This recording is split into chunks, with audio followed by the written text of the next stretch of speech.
दिपेन बर'नि थाखाय दुलाराय बर' फरायसा आफाद नङा सिगाङाव सोरबा प्रमद बर'नि थाखाय दुलाराय बर' फरायसा आफाद नङा एबसुनि थाखायसो आं आरो माने प्रमद बर' बा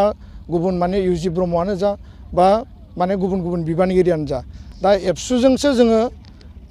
जोंनि माहारिखौ जोङो सिबिनो खाबु मोनदों आंनि थाखाय माने एबसु नङा एबसुनि थाखायसो आं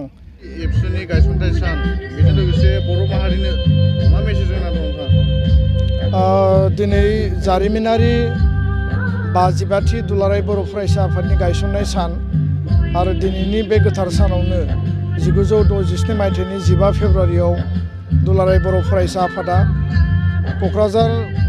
ट्राइबेल रेस्ट हाउसआव बै समनि सानसुमै मेलेमजिबि माहारि अनग्रा हारिनि थाखाय गावखौनो बावसोमग्रा मेलेमजिबि दैदेनगिरि बिथांमोननि नाजानायाव बे जोनोम मोनदोंमोन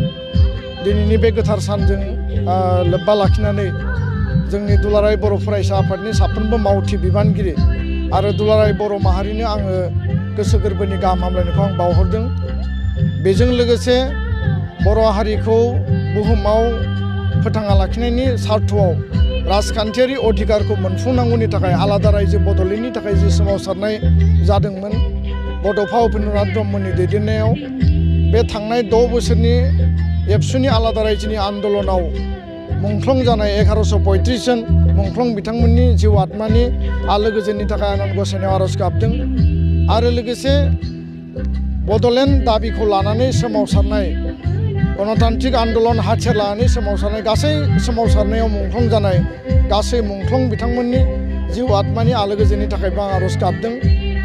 दुलाराय बर' फरायसा आफादनि गायसनगिरि आफादगिरि बानेश्वर बसुमतारी कनकेश्वर नार्जारी गाहाय नेहाथारि आरो गासै जायफोर दैदेनगिरि मावथिफोरा दिनै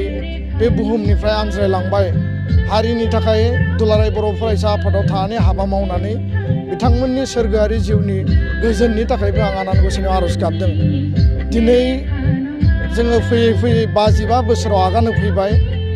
आरो बे मोनसे गोलाव समनि मोनसे जारिमिन आरो बे जारिमिना खैदां खैफोद दुखु साद जाल्ला जुजिनाय नांनाय बायदिसिना थासारिजों बे 55 बोसोरखौ दुलाराय बर' फरायसा आफादा बारबोबाय आरो दिनैबो जोंनि जुजिनांगौ मावनो नांगौ नाजानांगौ सोमावसारनांगौनि हाबाफारिया दिनैबो जोबाखै दिनै जोङो राजखान्थियारि अधिकार बिएसि बिटिसि बिटिआर मोनथाम गोरोबथा मोनबाय दिनै बिटिआर काउन्सिला एरनानै बेखौ बारायनायनि थाखाय बे दफायाव जोङो मोननाय जादों गामि सोसननाय आरो एरिया एक्सटेनसननि बिनि बायजोआव रायजो जानाय बर' फिसाफोरखौ रैखाथि होनो थाखाय हा हु राजनितिक भाबै आरो जौगानायनि थाखाय बर' कसारि वेलफेयार अट'नमास काउन्सिल जों मोननो हाबाय बर'फ्रा दिनै गुबुन गुबुन काउन्सिलाव रायजो जानानै दङ दा बेखायनो दुलाराय बर' माहारिनि थांना थानायनि थाखाय दुलाराय बर' फरायसा आफादा सेल्फलेस भलुन्टारि सार्भिस जों होबोदों माहारि दानाय माहारि निर्माण खालामनाय माहारि सेबानि थाखाय जायखिजाया माहारिनि अलखदनि समाव दुलाराय बर' फरायसा आफादा जेरैबायदि गोग्गोम वाल बायदि गसंथानानै दाहाल बायदि जोङो गावखौनो माने बिखायाव गुलि बजबनानै लावथि जोङो माने बिखायाव बजबनानै जिनाहारि जानांनाय न' सावजानांनाय गावजों गाव माने माखासे हिंसा हिंसि थासारिनिफ्राय लानानै सरकार आरो रुलिं क्लासजों जुजिनायनिफ्राय बे गोलाव समनि मोनसे जारिमिन दा बेखायनो दिनैनि बे जारिमिनारि मोनसे सानाव दुलाराय बर' माहारिया गोसोखांनांगोन दुलाराय बर' फरायसा आफादा बे माहारिखौ दानो थाखाय मा हाबा मावबोआमोन आरो बे ओरैनो गोरलैयै जानानै फैनाय बाथ्रा नङा दा बेखायनो फैबाय थानाय समाव दुलाराय बर' फरायसा आफादा आथिखालनि सोलोंथाइखौ गोग्गो आरो मजबुत खालामनो थाखाय गुन गोनां सोलोंथाइनि जे हाबाफारि लादों साफ्रोमबो लाइमोनफोरखौ डाक्टार इन्जिनियार बानायनायजों लोगोसे बिथांमोनखौ यूपीएससी आरो एपीएससीआव एडमिनिस्ट्रेटिभ जाहाथे अफिसार बानायनो हायो ल'नि बिथिङाव रासिन गोहो आरो रासिन खामानि मावनानै जोङो माखासे ल'यार्सफोर जों सृष्टि खालामनो हायो बिनि अनगायैबो जोंनि ओनसोलाव जिखिनि जोंनि युथ्सफोरनि इमप्लयमेन्टनि बाथ्रा माहारियारि हाबा मावनांगौनि बाथ्रा बे बिथिंफोरखौ लानानै जों हाबा मावगासिनो दङ गुबुन फारसेथिङै हारियाव दाबो जोंनि समाजाव दायना दायनि जौ जुवाया जोबाखै ड्राग्सनि प्रचलना जोबाखै उन्दै बैसोआव हाबा जानाय मानसि लांखारनाय हिउमेन ट्राफिकिंआ जोबाखै आरो बे खास्रि बिसि बेले बेजे थासारिखौ समाजनि बेरेखा हाबाफारिफोरखौ गैया खालामनानै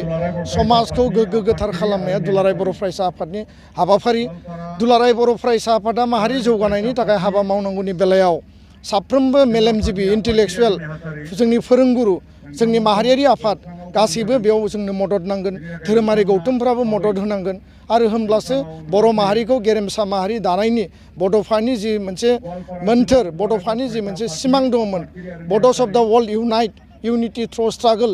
आरो बड'खौ मास्टार रेस दानायनि उइथ इट्स डिस्टिंक्ट आइडेन्टिटि जि मोनसे बिथांनि सिमां दंमोन बेखौ लामा हान्थिनानै जों हाबा मावदों आरो दुलाराय बर' फरायसा आफादा कुनु कारनाव कुनु सक्तिजों कम्प्रमाइज खालामनाय नङा कुनु कारनाव कुनु सक्तिया जोंखौ दुर्बल खालामनो हाया जोंखौ थेर बेथेर खालामनो हाया दुलाराय बर' फरायसा आफादा बर' हारिनि सिनस्रि आरो बे सिनस्रिखौ दुर्बल खालामनो नागिरनाय सक्तिया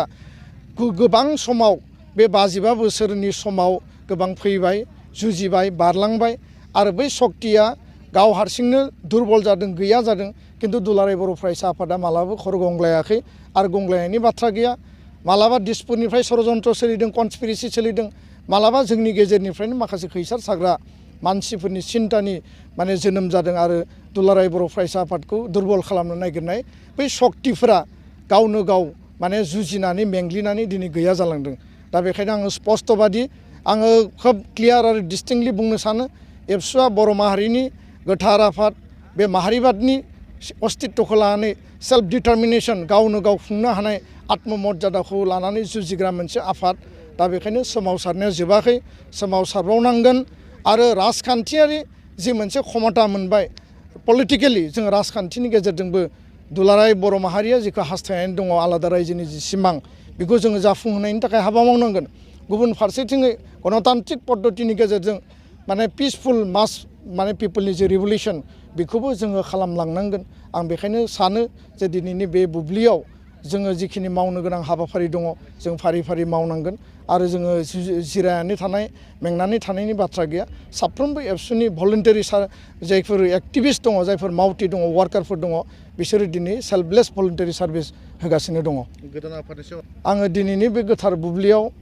बेबायदि आफादनि सायाव आं कमेन्ट होनो सानाखै आरो बिथांमोना मा मावनो नागिरदों मा अबजेक्टिभ दङ बे बिथांमोननि बाथ्रा किन्तु दुलाराय बर' फरायसा आफाद होननाय बे आफादखौ लानानै सोरबाया जुदि बेरेखा खामानि मावनो नागिरनाय सोरबाया हेंथा खालामनो नागिरनाय सोरबाया दुलाराय बर' फरायसा आफाद बायदि पेरेल हाबा मावनानै जोङो माहारिनि माने हाबाफारिखौ मावफुंजोबगोन होननानै जुदि क्रेडिट लानो सानदोंब्ला बे बिथांमोना बेखौ नायबिजिरग्रोनाया गोनां दङ आरो दुलाराय बर' फरायसा आफादा गावनो मोनसे जारिमिन आङो बे बाथ्राखौ स्पष्ट बुंगोन दिपेन बर'नि थाखाय दुलाराय बर' फरायसा आफाद नङा सिगाङाव सोरबा प्रमद बर'नि थाखाय दुलाराय बर' फरायसा आफाद नङा एबसुनि थाखायसो आं आरो माने प्रमद बर' बा गुबुन माने इउजि ब्रह्मआनो जा बा माने गुबुन गुबुन बिबानगिरियानो जा दा एबसुजोंसो जोङो जोंनि माहारिखौ जोङो सिबिनो खाबु मोनदों आंनि थाखाय माने एबसु नङा एबसुनि थाखायसो आं दा बेखायनो जोङो जेब्लाबो आफादखौ सिगाङाव दोननानै हाबा मावदों आफादनि प्रिन्सिपाल आइडिय'लजि बिनि संबिधानखौ जोङो हमथानानै हाबा मावदों आरो बे इउनिटि सार्भाइभेल आरो प्रस्पेरिटिनि जि मट' दङ